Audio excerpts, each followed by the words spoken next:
How would you describe your style without saying genres or photography terms? My style is just, I like light. Unless you have like 600 or 1,000 watts, man, it can get pretty rough. Yeah. Meet Xavier Jordan, an Atlanta-based photographer with an unstoppable passion for capturing life's most precious moments. With every click, he brings creativity to life, turning visions into lasting memories. For Xavier, photography isn't just about pictures. It's about preserving stories that words can't always express. Everybody's a photographer in Atlanta. Everybody you run into is a photographer, basically. You start to compare yourself, like, oh, my work is not as good because of such and such person, but I still find myself going back to our youth, man. Can you welcome to Imaging 2025. I almost said 2024, by the way. I'm here with Xavier, based out of Atlanta. How are you, man? I'm good. How are you? Doing great, man. We met 2 years ago. At Nashville. No, it wasn't Nashville. Oh, yes, you're right. It was Nashville. Yeah, Nashville. Yeah, I was thinking Louisville. And then we went to Louisville last year. Yeah. And I've been keeping up with you. Every single one. Last year I saw you, man. Big hug. And your photography has elevated, man. Whatever you're doing, keep doing it, because you had great work before. But now you have, like I mentioned yesterday, you have this almost like a high fashion editorial type of style. And how would you describe your style without saying genres or photography terms? My style is just, I like light.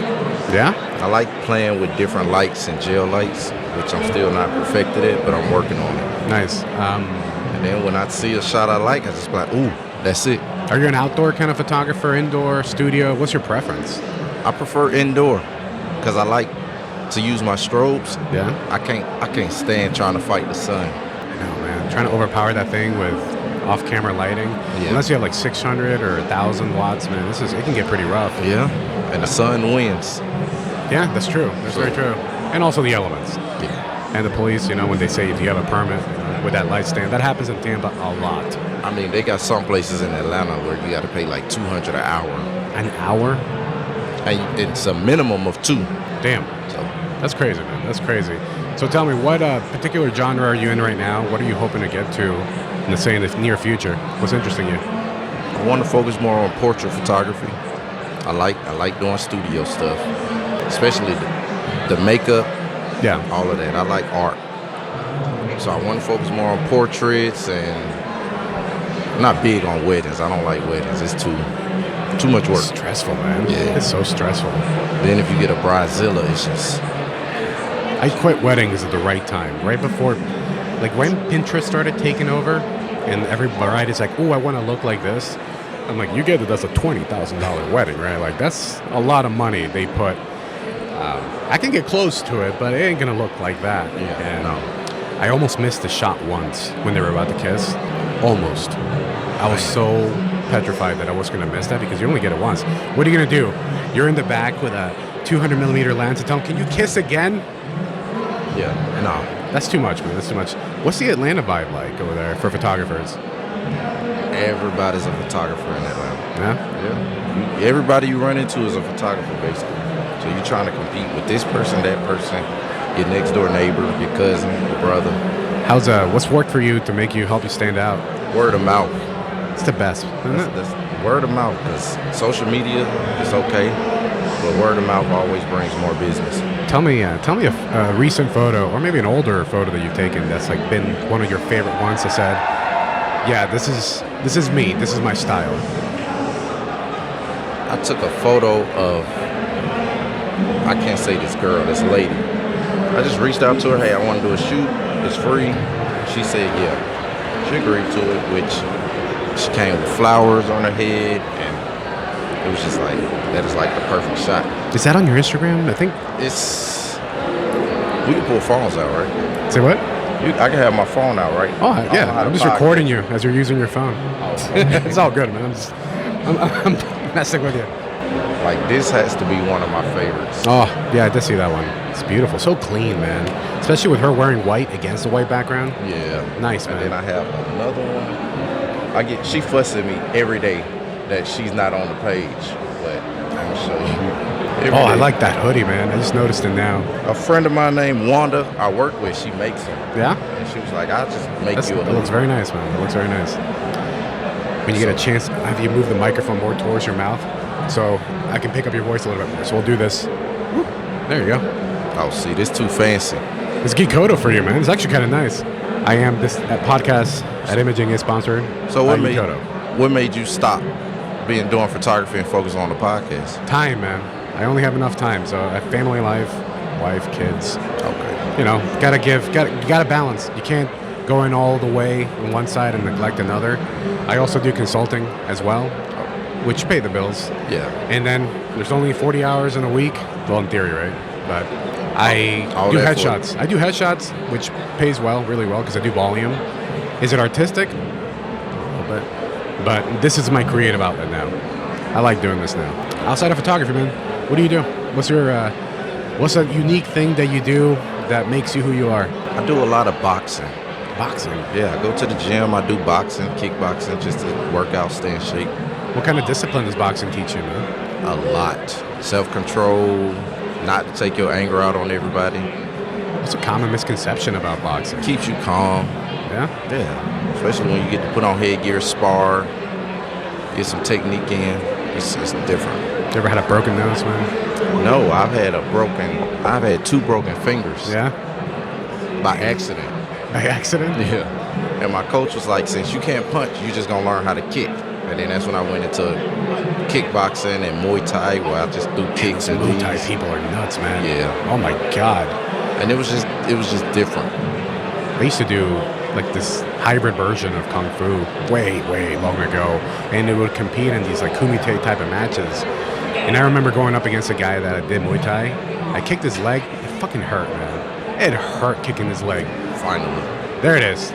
Oh, listen, can you put it over there? Can they see it? Look at that. Look how beautiful that is.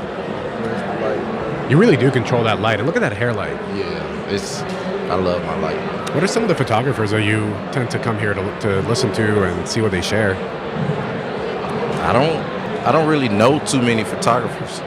I don't usually, the people speaking on stage, I didn't really know who they were till people like, oh, that's such and such. There's so many. There are so lot. many. There's who was I talking to? Phil. Yeah, Phil yesterday. He was telling me that, and I've done this myself. He says there's a lot of people here that I like their work and whatnot, but I had to stop following them because I compare myself to their work. And it's like, and I'm like, I can see that because of the fact that you start to compare yourself, like, oh, my work is not as good because of such and such person. But And I still find myself doing that. did you? Yes. Yeah. And then you keep following photographers and you looking and you like, man, if only I can do that. But once you find your own style, you'll be where you need to be. I hear you, man. Tell me about the PPA a little bit. I know you've done some volunteer for them. Like, how's that been? How's that experience of giving up time to help with the show? It's different. It's nice. You get to meet new people. People stop, chat. Like, I've made more Instagram followers or switched contact information volunteering than I did just networking at some of these classes. I believe it. I believe it. Are the people that come to the show, are they nice? Do they treat you guys like nicely, or are they like rude? How is it? I haven't had a rude person in my 3 years of volunteering. Okay, that's I great. haven't dealt with one rude person. That's good. You know, there's a lot of rude people out there, so I'm just wondering if the crowd here is nice or. Look, I've given people the wrong directions about 5 times today. So, and they came back and was like, hey, I got lost, but it's over here, so you'll remember next time. I was like, thank you. Nice, man. Nice. I'm curious, man, because I've been asking this question a lot to people, right? Because we forget about our youth a little bit sometimes. I'm about to hit 40, man. And I'm like, okay, you know, got to go through a next step of evolving.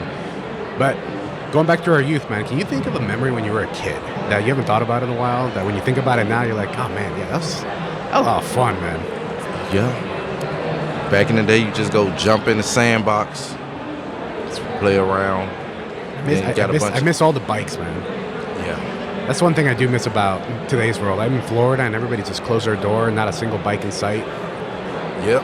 My place where I stay, they have a bike rack. And there's like 10 bikes on the bike rack, but it's covered in dust. Like, nobody rides the bikes. Everybody's on their scooters now, which is very convenient. I'm not going to lie. I see the kids going to school. Really, really convenient. Have you always been in Atlanta, or? Born and raised. I mean, I travel, I visit places, but yeah, I've always been in Atlanta. What's been one of the most appealing places you visited? Barbados. Barbados? Barbados is one of my favorite places I've visited so far. What drew you to Barbados? So my family, we pull a random place out of a hat. Everybody pick a place they want to go. That's fun. And then every year in September, we go to that place. Nice. So it was Barbados, Haiti, Jamaica, Cozumel, Costa Rica, Hawaii. It just depends on who's picked. Right. And then this year, finally, my pick. Nice. So we're going to Aruba in September. Nice. Where am I headed? I'm taking a cruise with my family in June, and it goes to St. Kitts, St. Thomas, like that whole area right there. Practically just beach. I'll be even really, really tan by the time I come back. But what else did you guys do in Barbados? Was it just a relaxing type of vacation? Did you take pictures? Always taking pictures. We went to a few places. This was before COVID. You know, riding the bus. The taxi was high. So, but no, we was catching the bus. Yeah. Like everybody else. The American food was very high. Really? We went to KFC and got a 10-piece and 2 sides. It was $75 American dollars. KFC's everywhere. And they are everywhere. Yeah. But if you eat the food they eat, it was cheaper. It's probably better for you anyways. Yeah, like you got people on the side cooking fish, catching the fish, cooking it, seasoning it up, $2. Yeah. Delicious, I'm sure. Absolutely delicious. So Barbados, so if you were to go somewhere else now, where would you go? Now, If you had like $100,000 to go anywhere, where would you go? I want to go to Fiji. Why Fiji? It's beautiful. The water, everything. I want to go to Iceland, but I don't have a reason why I want to go to Iceland. There's a lot of workshops that are being done in Iceland for a lot of portrait photographers, and the images that I see from there, it's just astonishing. Yeah. Astonishing, the scenery. It's so different than the United States or Florida or anywhere else. Yeah, it's different. Yeah. But anytime you go, we go for maybe a week. We go about 10 days, but day 5, I'm ready to go back home. So it's like I've been here too long. I'm ready to go. Nice, man. One question, man. How do people find your work on social media website? Where can they go? They can go to Instagram, xphotography20, or they can go to my website, xphotography20.com. And that's everywhere. LinkedIn, everything is xphotography20. Good deal, man. Xavier, man. I always love seeing you. I'll see you next year or the year after that. It's always a pleasure. Thank you for being on the show, man. Thank you. I'll see you.